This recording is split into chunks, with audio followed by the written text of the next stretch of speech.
What's up, everybody? Welcome back to Penguin Suit, and welcome back to Super Mario Sunshine.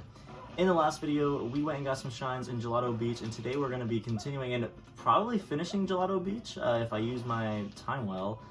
Let's go ahead and jump in here. Alright, so we got Episode 7, it's Shadow Mario, another Shadow Mario fight. Just pretty much the same as we did the past couple times, only he's going to do some different movement. Let's see what Mr. Beach Pianta says with his beret. Look at that, it's like a Kangol or something. Hey, you, stop threatening me. What? Oh, he's talking about this guy. I was like, threatening you? What, because I talk to you? God. Yeah, he's gonna run away real quick like this. If you slide after him, you can kind of catch up to him pretty quick. Oh yeah, and so, okay, so I was watching back some of the past videos, like, I don't know, in editing and whatnot. And it's not that I'm not hitting him, I'm just not shooting low enough. For some reason, like, Flood's nozzle has quite an arc to it. And so a lot of times my water stream just goes over his head and it doesn't hit him. He's gonna fake out and go back again. Oh, no, he goes this way. Oh, come on. Oh, don't go up here. God, I hate this. It is kind of sad. Like I mentioned in the Piantissimo, which I was pronouncing his name wrong. It's Piantissimo, not Piantissimo. I think I don't know. That name stuck with me from the... I lost him. The reason I was calling him El Piantissimo is because one of the first Let's Players I watched do this game is that's how he pronounced his name, and so that's always like stuck with me.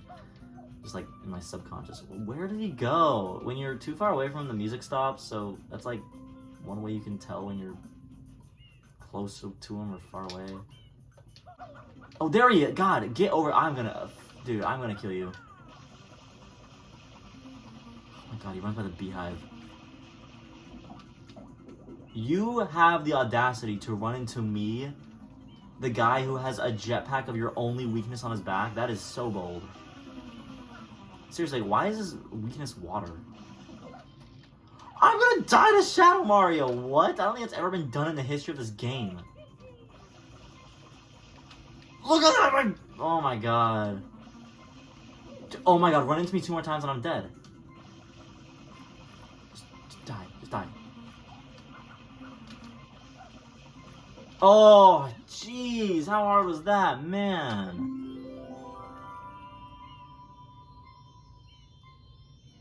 God, I'm like on my last 2 hearts. That's crazy.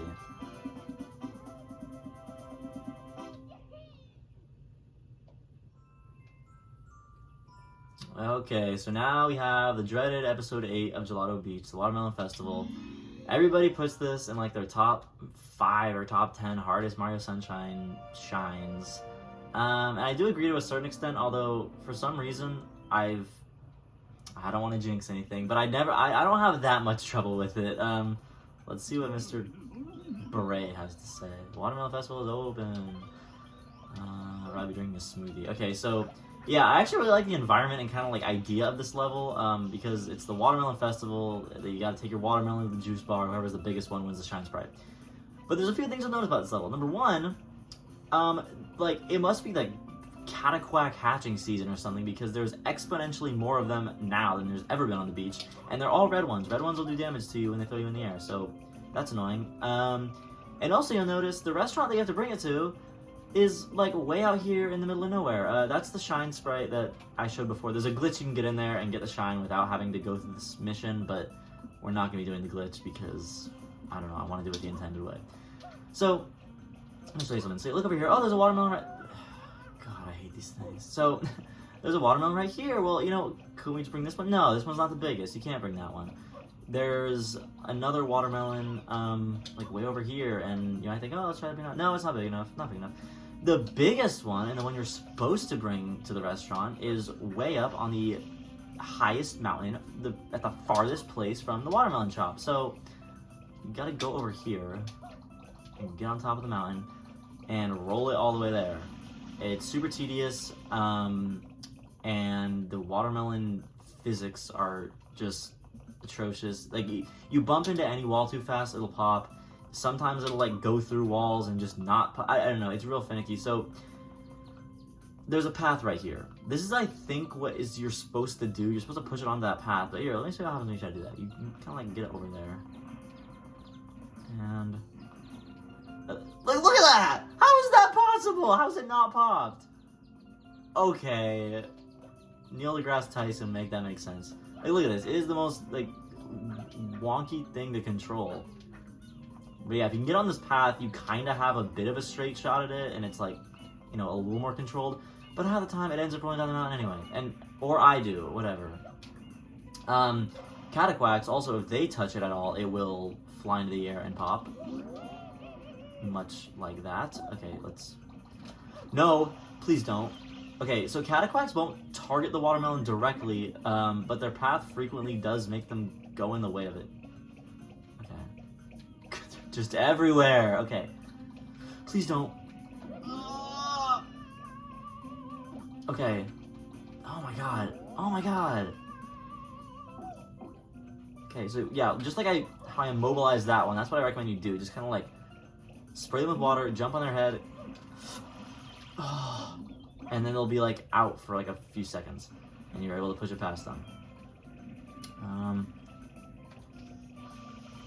This guy, might as well get this out of the way because it's me annoying too. While I'm doing this, just like, I don't know, I wanted to talk about this one story that I saw. What am I doing? Oh god, this camera. Okay. I want to talk about the story that I saw.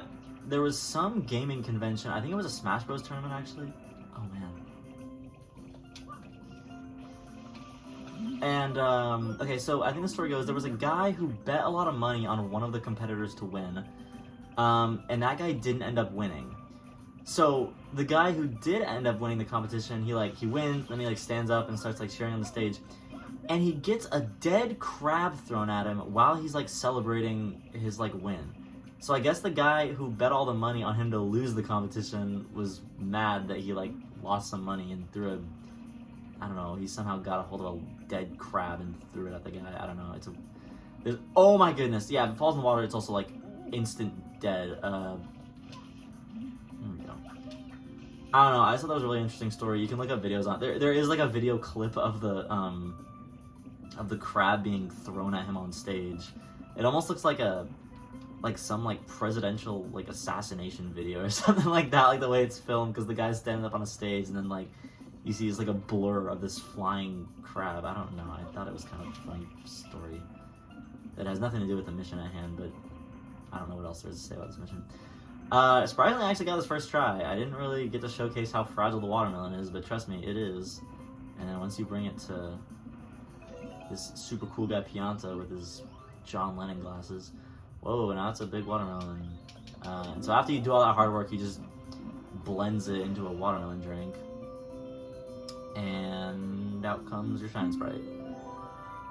Once again, I don't know why that's allowed in a time of distress and emergency in Delfino Island, just to be able to give out a Shine Sprite like that, but I'm not complaining, just give me it.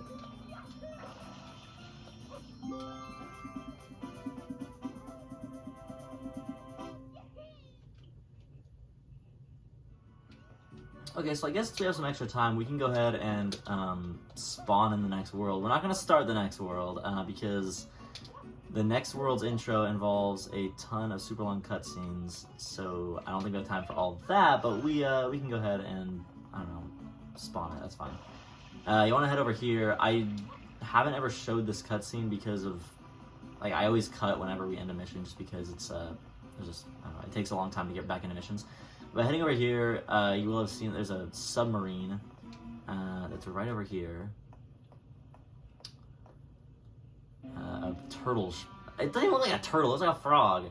But a submarine. And Shadow Mario is taking Princess Peach. Seriously, how does anybody think that guy looks like us? He's blue. Why are you blue? Disrespectful. Goes off into the distance. Yeah, so he goes up to Peanut Island, which will be our next world.